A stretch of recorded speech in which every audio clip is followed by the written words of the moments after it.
It's Thursday, the 15th of December. This is Politics Live.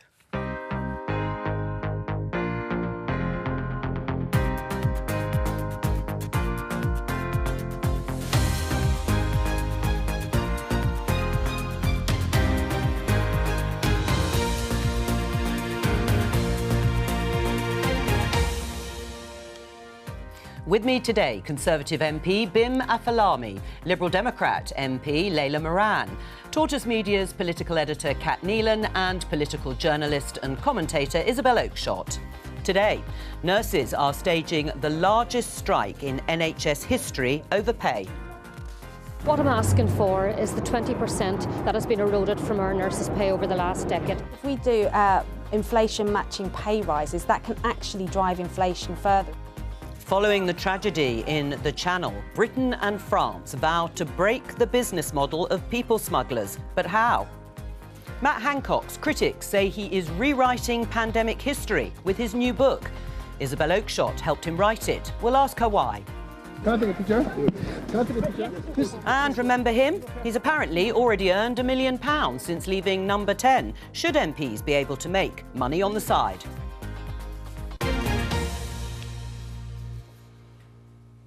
And just as we come on air, we've had the latest interest rate decision by the Bank of England. They've raised rates by 0.5%, so they've gone to their highest level in 14 years at 3.5%. We'll pick up on that interest rate rise designed to combat inflation, but will also put pressure on the cost of living a little later in the programme. Let's go back to that story that we mentioned in the headlines about Boris Johnson, the former Prime Minister. This is the story in BBC News. Boris Johnson makes more than £1 million from speeches since leaving office. He's made 3 particularly speeches abroad, New York-based investment banking firm, Centreview Partners, the Hindustan Times and a Portuguese TV station. Is it OK for MPs to earn this kind of money on the side, Bim? Well, I think that you shouldn't prohibit members of Parliament, like anybody else. If people want to pay them a lot of money for speeches, then they should be able to do that and he should be able to accept them. The opposite view, if you were to somehow ban people from, say, making speeches or writing books or advising people on as an accountant or whatever it is that they were to do, if you were to stop that and prohibit it somehow, what you would end up doing is just benefiting people who had inherited wealth, say from maybe rents from homes or land that they owned. And so you would be stopping people from quite legitimately and very openly and transparently earning money that people choose to pay them in the private sector and only benefiting those with inherited wealth. For me, that strikes me as a very odd way of doing things. Layla? I mean, the £1 million will stick in the throat of a lot of people going through a cost of living crisis right now. But I think the main thing is an MP putting their constituents first and spending the vast majority of their time doing that. I think what worried me about Boris Johnson in his recent remarks isn't so much the amount of money he's making from speeches. We know that former PMs do this. He's not the only one. Although he's still an MP. He's still an MP. But then he said something, I think it was an op-ed might have been The Spectator, where he basically said he's at a career hiatus, he wants to write all these books. The question I have for him is, well, why is he sticking around as an MP? If he's got all of these opportunities, he can make all this money and he'd much rather be writing lots of books. It is such an honour and a privilege to do this job. I genuinely think that if your mind is wandering and you've got all the time in the world to do other things, then you've really got to question whether it's the job for you. Kat, Theresa May, another former Prime Minister, also still in the House of Commons, was paid approximately £107,600. That sounds quite precise, for a speaking event from the World Travel and Tourism Council in November. Should MPs get paid for these sorts of gigs? Yes, so I mean, as we were just saying then, Theresa May actually is out-earning Boris Johnson still at the moment. I think the question is not so much whether MPs should be able to earn this money, but what kind of checks and balances are on where the money originally comes from. So speeches are one thing, but there are sort of consultancies and all sorts of second jobs where there is a much more sort of opaque sort of source of income. And I think that is really where we should be focusing our attentions. Isabel? I don't really have a problem with Boris Johnson earning any figure at all for his speeches. I think that probably some of his clients were rather ripped off, given that Boris has a tendency to recycle the same speech. They could easily have, after speech number 1, got hold of it and invested in a hologram, and it would have been an awful lot cheaper. I think Layla's point, though, is probably the most important one, which is that MP still giving a proper level of service to their constituents? I mean, the reason that Boris is hanging around is because he still dreams of a comeback. But ultimately, at this point in the electoral cycle, I know there's still 2 years to go, but the Tories are very, very much on a back foot.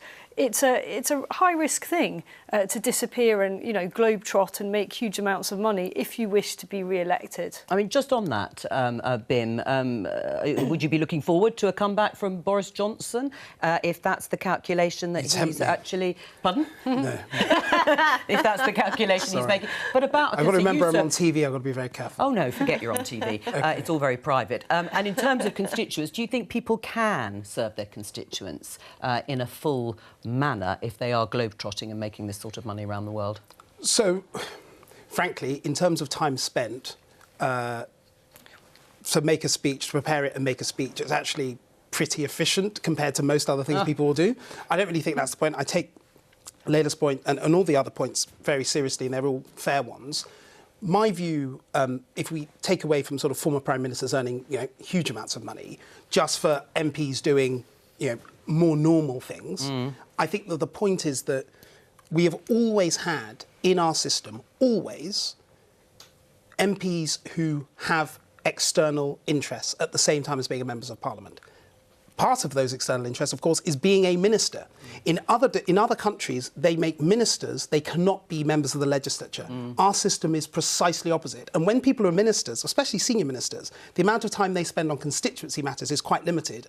It strikes me as odd if we were somehow to stop somebody doing speeches, which is a pretty small amount of time in comparison with, for example, serving as a Prime Minister or Chancellor or Foreign Secretary or whatever. All right, well, we've spent quite a lot of time on this. Let's get to the important issue of the strikes.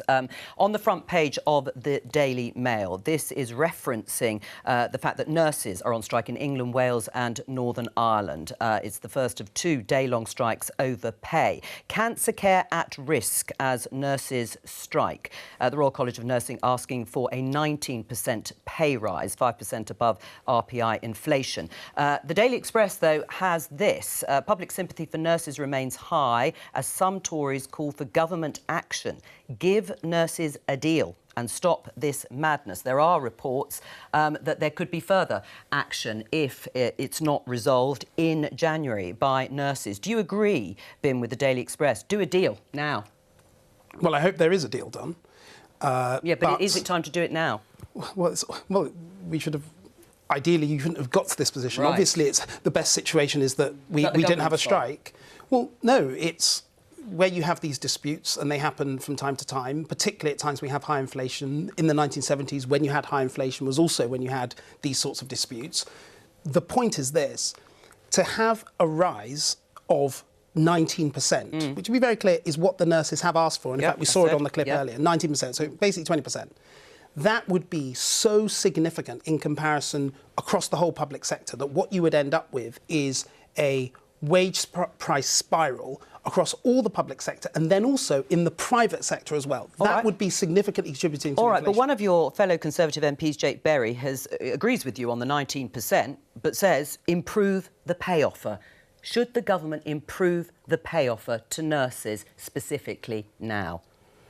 Well, obviously, there needs to be some form of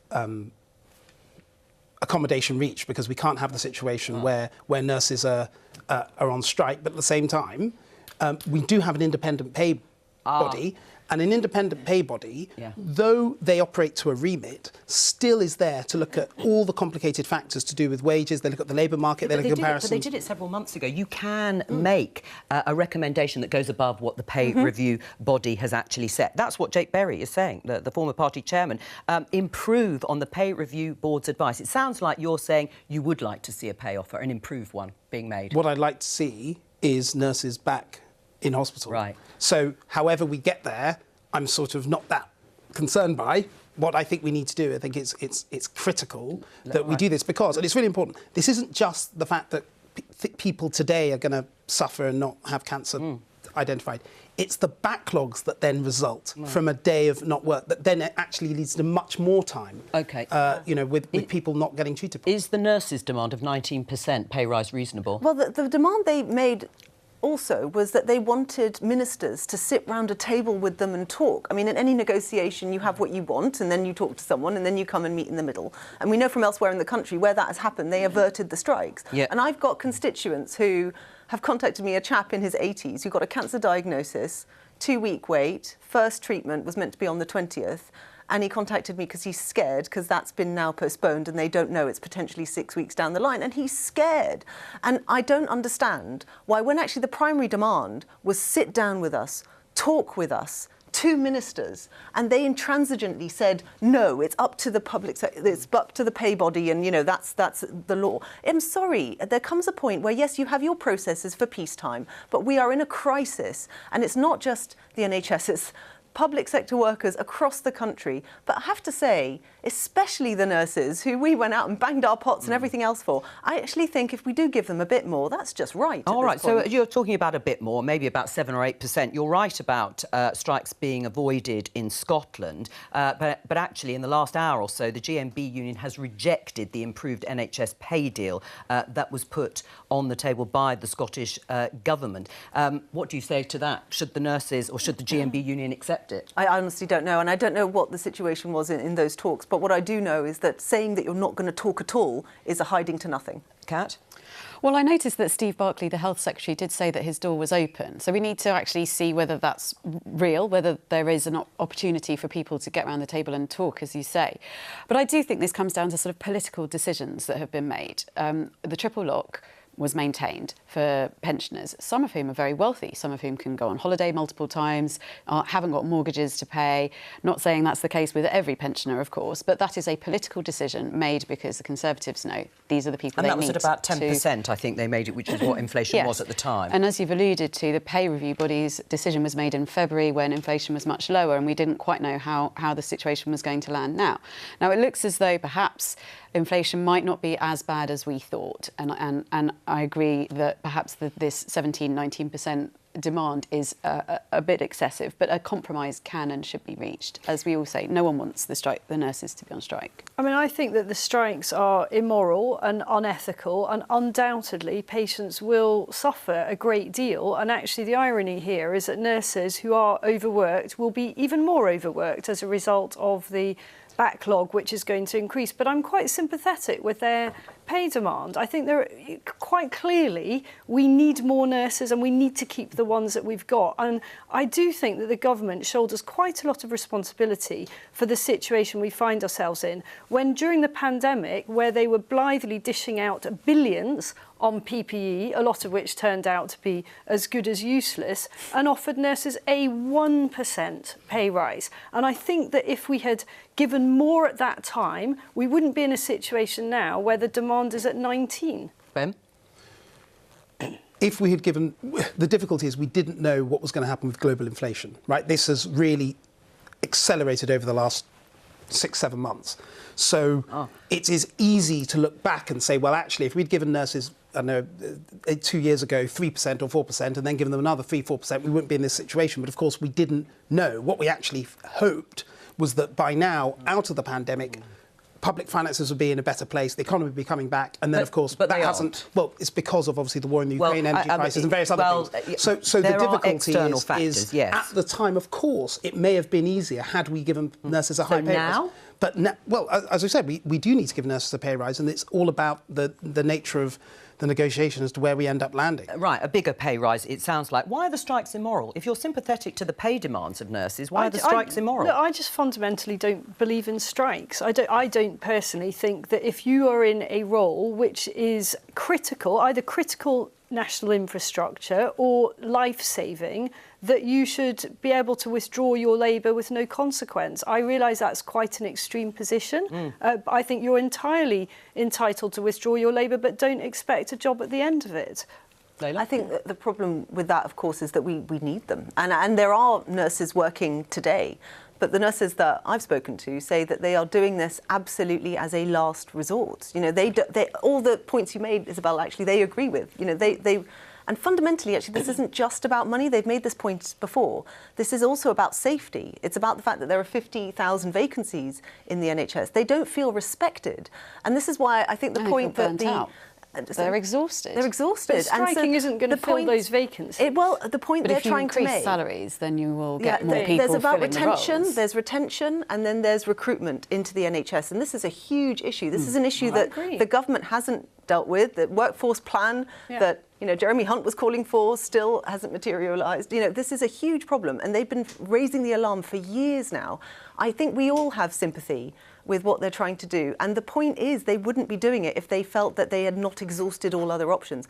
I think the government needs to listen. I do think, and for the sake of my constituent who wants his appointment on the 20th of December, I'm begging them, and I'm begging BIM and everyone in your party to go to Steve Barclay and say, just get round the table as a start. Because if you don't talk, you're not going to get anywhere. We can't have a repeat of this. We can't. Absolutely can't. Look, the NHS is on its knees. Well, that's what might happen in January. Is this the time, then, BIM, to have tougher laws about strikes? Rishi Sunak says he's prepared to introduce tough new strike laws to minimise disruption. Would you back that?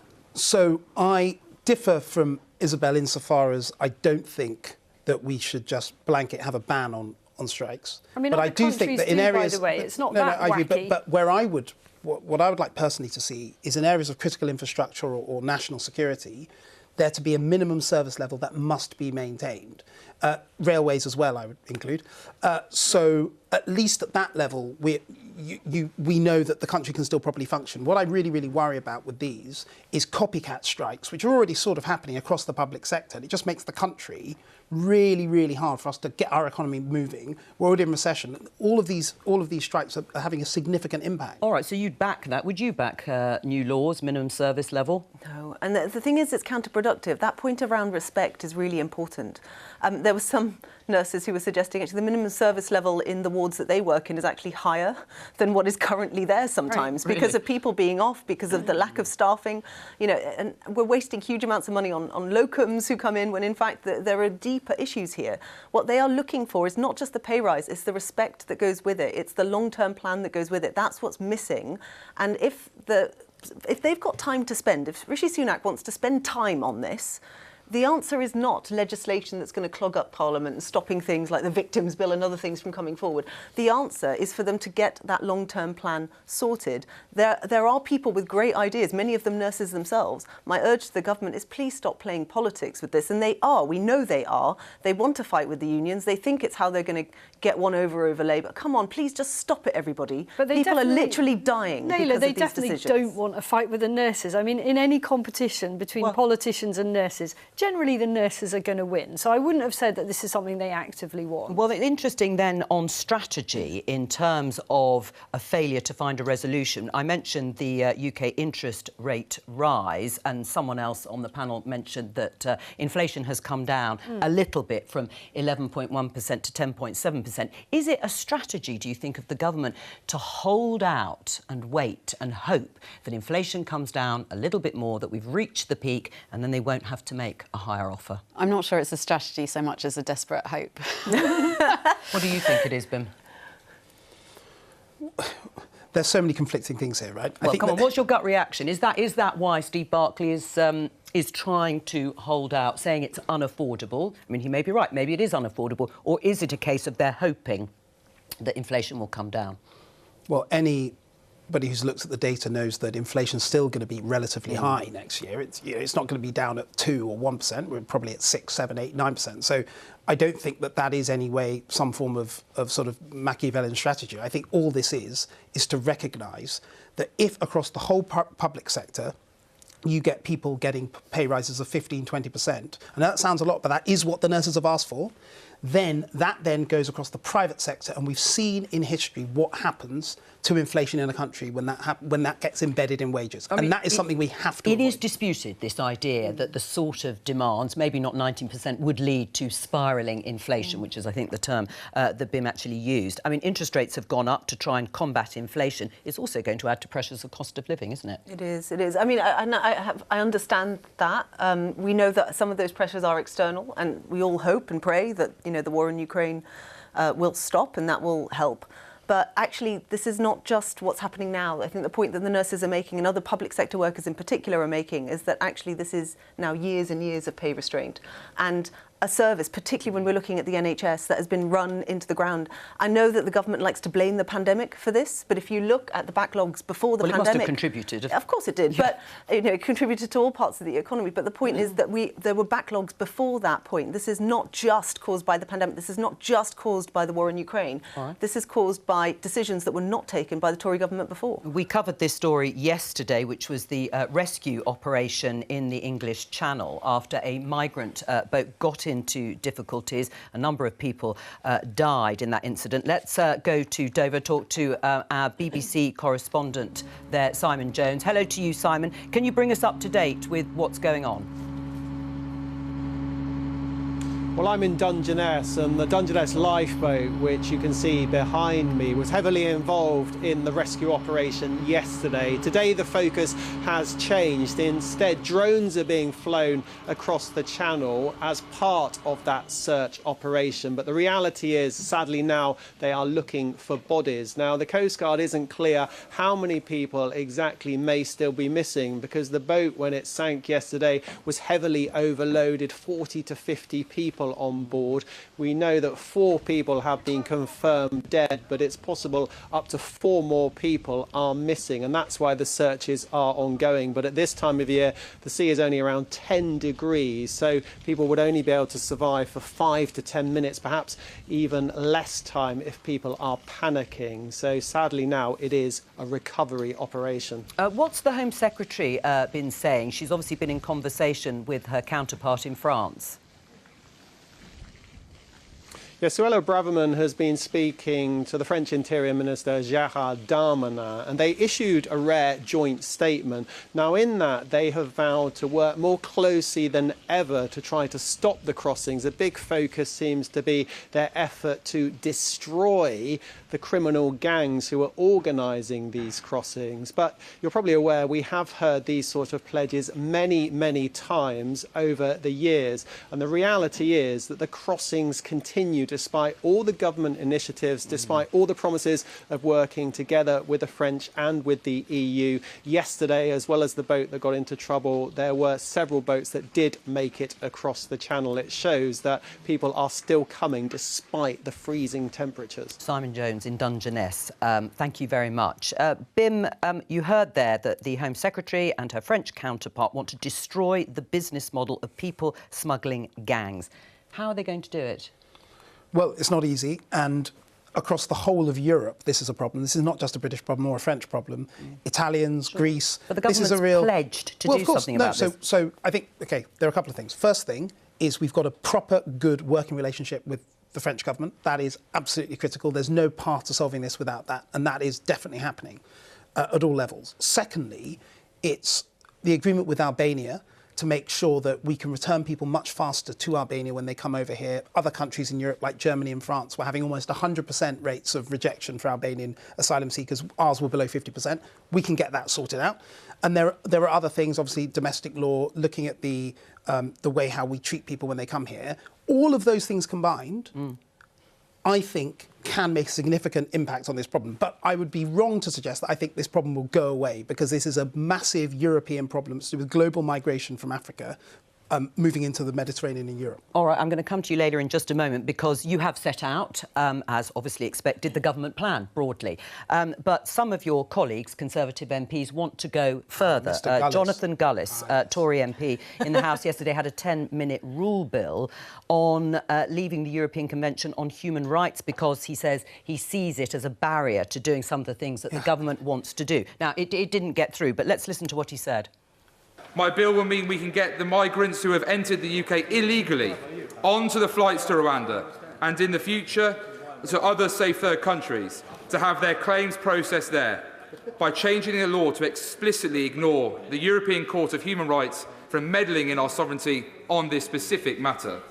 It didn't get through, but quite a few people supported it, Conservative MPs. A mistake? It's a mistake because it tries to appear like a simple solution to what's a very complicated problem. It's very easy in politics to do that. It's a lot harder to solve it. I noticed that Boris Johnson and Priti Patel, who are obviously Prime Minister and Home Secretary earlier on this year, They supported it. My question was simply, if it was so easy to deal with, why didn't they do precisely that then? If it was going to deal with all the problem, it's because they know that it's much more complicated. But you know, we've got to look at all angles, so we shouldn't rule anything out. Are you proud of your government's record on this? Well, it's a very difficult situation, and that's why we've got to try and deal with it. So, are you proud of it? It's not about whether you're proud of it or not. I mean, we have tried to deal with a very difficult that problem. After so many years of successive Home Secretaries and other senior Tory figures promising that they're going to do this and do that, the numbers keep rising. And look at the consequence, people drowning in the Channel. There's nothing compassionate about continuing to facilitate people coming over in this way. I'm only surprised and thankful that there haven't been more fatalities of the type that we saw yesterday, and we know that when you say facilitate, what do you mean? I mean, would you support leaving the sort of international treaties and agreements if they were seen to be a barrier? I would support doing whatever it takes to end this absolute scourge. How would Quite it help? simply, we should not be letting those boats cross at all. So we've got drones out today on a search and rescue or recovery mission. Those drones should be part of an overall operation for which we absolutely have the technology to detect when vessels are about to attempt the crossing and stop them making that crossing. And if we fail to do that, as they make progress, rather than bringing them and escorting them over to our own coastline, we should turn them back. It was done perfectly successfully in Australia. It isn't particularly politically easy, but it's short-term pain for long-term gain. Well, once you show that you mean it, they stop coming. Kat, I mean, that was rejected. I think it was in Priti Patel's time, actually, when she tried to introduce turn back, or whatever the technical term was.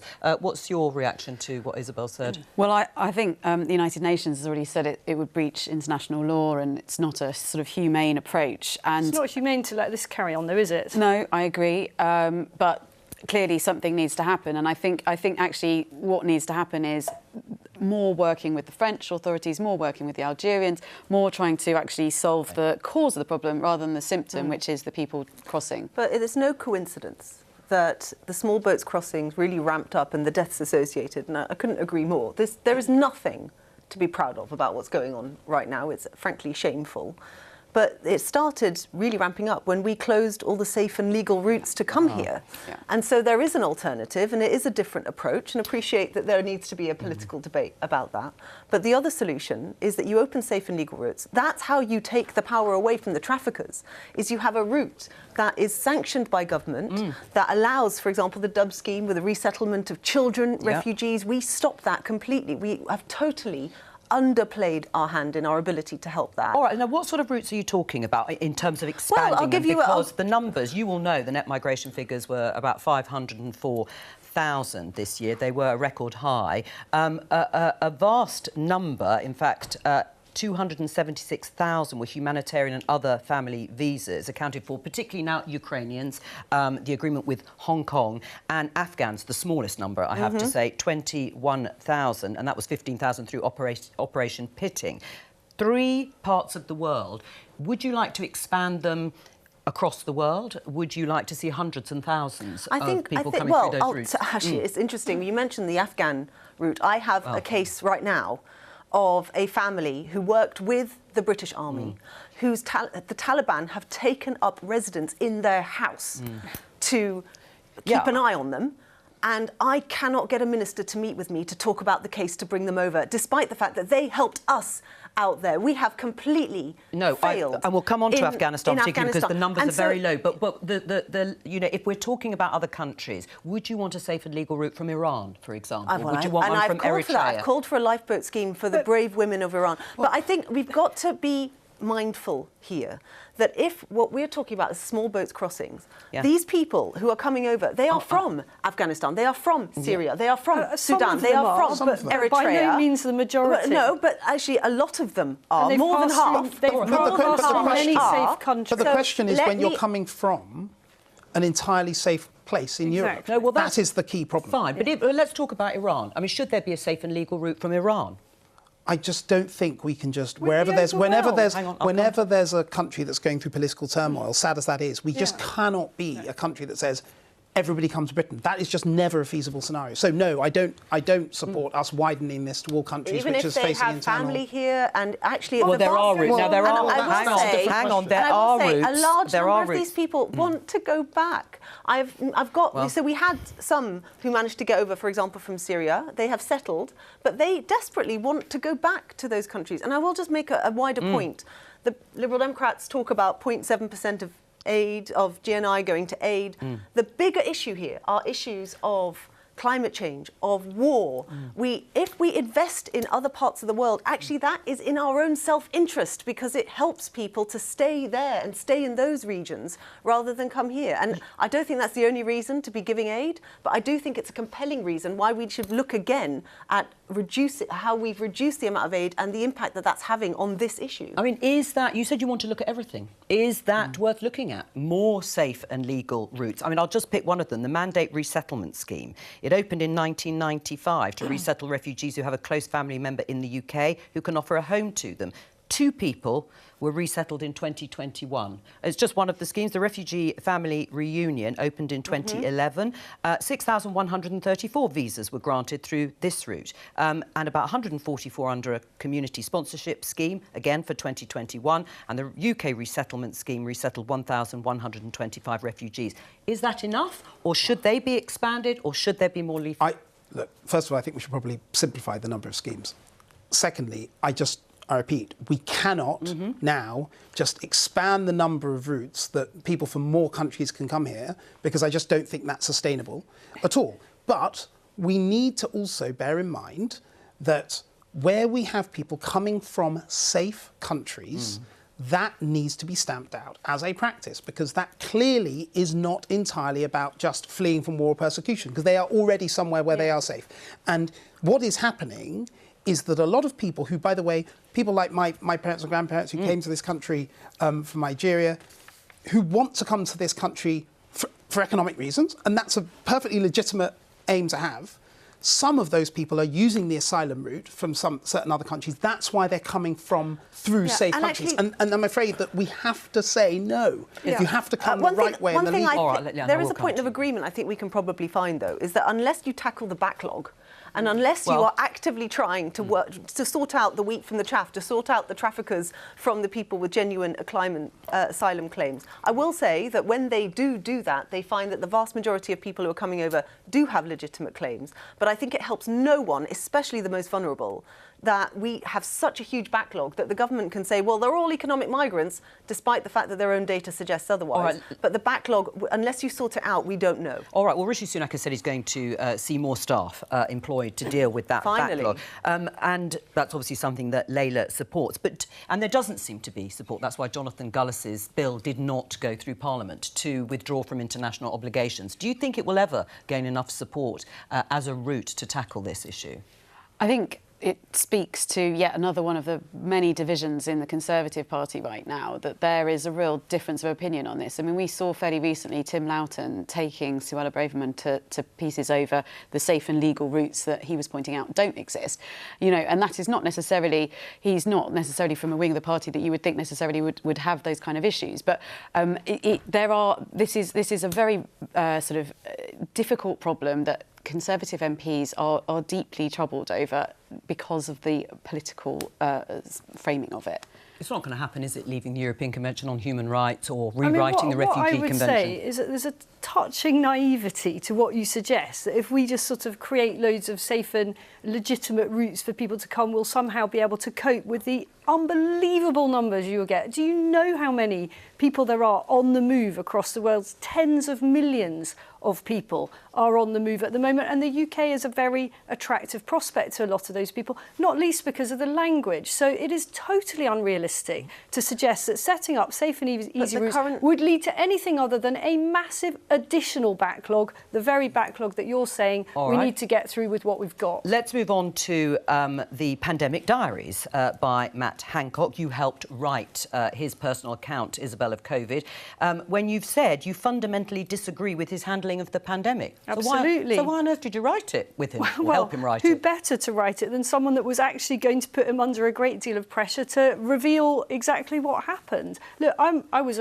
quite a prominent and vocal critic of the response to the pandemic. I fundamentally disagree with the lockdown strategy. But you've given it publicity, taken. his version of all those decisions that you disagreed with. Have you read it? No, I haven't Well, had a there chance you go. to. I think if you read it, I think you'd find that it's not actually as flattering of Matt Hancock's response as you might expect. Except some who have said this in The Guardian. Matt Hancock accused of rewriting history in pandemic book. Tory ex-minister Stephen Dorrell questions whether Hancock would stand by some of his claims under oath. Well, I think he probably would. And I mean, of course, The Guardian would say that, wouldn't they? I mean, Matt Hancock opened up an awful lot of communications legitimately for me to see. And what I can say is that everything that is quoted in the book is actually there, it's verifiable. He went back into the department, went over his notes. Look, my agenda was not to make Matt Hancock look good. My agenda was to get as close as possible as I could to the truth from the person who was at the heart of it all. And did you get close to the truth if there are claims of that? I'm not naive enough to imagine that I got the full truth, only the truth and nothing but the truth, and that nothing was left out. But I think I got a heavier dollop of the truth than probably anyone else would have got, particularly if they were sympathetic as a starting point. People have already accused Matt Hancock for rewriting history around the issue of care homes. But he says specifically that the vast majority of infections were brought in from the wider community, mainly by staff, as opposed to the claims that the National Care Association made, which was actually, it was much more about hospital elderly patients untested for COVID being returned to care homes. Yeah, and I noticed that since the book has come out, care home managers have suggested that they've got a different version of the story. And I think, actually, Isabel, for what it's worth, you've been very upfront about that. It is this one side of the story. And I take heart, actually, that you, as someone who was sceptical of his approach, wrote it. I think that's a good thing. But from my perspective, we have to appreciate that there is no one version of history. And the most definitive version that I'm looking forward to reading to is probably the report that the COVID inquiry is going to create, because at that point, we are also going to hear from the voices that aren't Matt Hancock, the small voices, the care home managers, the people who have had people who've died, the people currently living with long COVID, who are all affected by the decisions he made. So this is one version, and perfectly fine that it's done. And you make I can a really understand important point about the inquiry, and I really hope that it is not a whitewash. And we need to hear from the full array, including those who were fundamentally critical of the response all the way through. And at the moment, the evidence does not suggest, encouragingly, that dissenting voices will actually be included as part of that inquiry. They should be. I think it's important that, you know, Matt Hancock also isn't left off the hook with this. And I'm worried that there's a reason he's written it now. It's not just for Christmas. It's also because he wants his version out there first. It's clear from, you know, everything that we've seen that he does have a lot to answer for, and he's hoping to shift that narrative. It's also why he did the I'm a Celebrity thing. He wants to connect with the public because he realises he totally lost that trust. What worries me is that he's going to step down as an MP, and fine. But we know another pandemic will come in the same way that one came before. This is going to happen again. So what are the lessons that we are going to learn? I'm not interested in Matt Hancock's reputation. What I'm interested in is getting as close to the truth as possible, hearing the whole range without fear or favour, and then actually having a plan for the next time. And should the plan include lockdowns? Potentially. I mean, Isabel is very sceptical that lockdowns were worth it, were a price worth paying. Where are you on that? I am sorry that I didn't voice a lot of my internal scepticism. I wish you had. I wish you had. Why weren't you braver? Not just you, but others. At the time, about the nature of these. At the very beginning, I think everybody just was so scared and freaked out that we just had to act very quickly. I think as time went on, as the months went by, it became apparent there was a lot of disquiet about the strategy. And I'd be very interested to listen to the COVID inquiry and read it and read Matt's book to actually figure out how were those sort of private warnings going to government, how were they being received internally by Matt and Boris as Prime Minister? So you don't think they were worth it, lockdowns? No, what I'm saying is there was a point in time at which we probably reached for that sort of big, heavy mallet when we probably should have done something more tailored. All hindsight is a wonderful thing. I mean, Matt Hancock writes in the book that Chris Whitty, the UK's most senior doctor, warned him that as many as 820,000 people in the UK may die in a reasonable worst-case scenario without restrictions. What would you have done faced with Chris Whitty in the room at that time when we did not know what the COVID pandemic could do? Let it rip? So, no, and that warning was very early on. I think it was probably in February. Fine. I don't know if you've got the But extract faced with there. that, Isabel, what would you do? So I actually agree with you on this. I think it was entirely reasonable to have the initial lockdown while we worked out what it was that we were dealing with. My own view is that we should thereafter have gone down the route of the Barrington Declaration, which is proposed by an awful lot of very eminent epidemiologists and other public health specialists, where we sought to protect the most vulnerable whilst allowing everybody else to get on with things. We now know that COVID is completely manageable. Initially, it was a more We didn't have a vaccine, version. of course, until a year after it and started. I think that was important. We actually don't know the long-term impacts of it still. Yeah, I mean, quite. I can't believe you're saying it's completely manageable. Well, I mean, it is manageable. I think, Look, we're not locking down now, are we? I think there were some things like schools being shut down, which now in hindsight we can say perhaps that was a step too far because it wasn't, it didn't affect children, thankfully. But obviously there was a concern around teaching staff as well. You know, I mean, and up until the point that we had a vaccine, no one was safe, and we still don't know. There are It's not true that no one was safe. Point? It's just not true. The statistical chance of children dying from COVID was tiny. But it was tiny. But it was about spreading, wasn't it, Isabel? That's what people were worried about. We now know that the vaccine didn't stop. We do now know. Well, but that's hang on. not totally true. I mean, I'm chair of the all-party group on coronavirus, and what we tried to do at the beginning was actually bring some of that light that people are now looking for in hindsight at the time, because our concern was that Matt Hancock and others were going to make all these decisions without proper scrutiny, and that politically everyone was going to go, oh my God, we just have to do what they say, And I think because that's there what isn't. happened. And I'm concerned that we're now, you know, he's got his version of the story. Yeah, but you fine. wanted zero COVID, At the didn't you, well, Layla? when You we wanted knew full nothing, elimination. No, at the beginning, I think we've all just agreed. When we knew nothing, we all said that we needed to lock down, see what we were dealing with. And there was a moment in time where you'll remember the WHO and others were suggesting that if we got on top of this quickly, that there might be a way to really suppress it. As time went on and the evidence changed, and particularly we got a vaccine, very proud of that. I'm an Oxford MP. A lot of these people are my constituents. That changed, and so did our recommendation. The point of the all-party parliamentary group still, and we exist still, is to look at the evidence and make recommendations based on the most recent evidence. I'm a science teacher. Science evolves. As the science changes, you change your mind and you change your policies. The issue was that we had science butting up against politics, and I think one of the interesting points in your article, you said that there was something about mission creep about the vaccines. Yeah.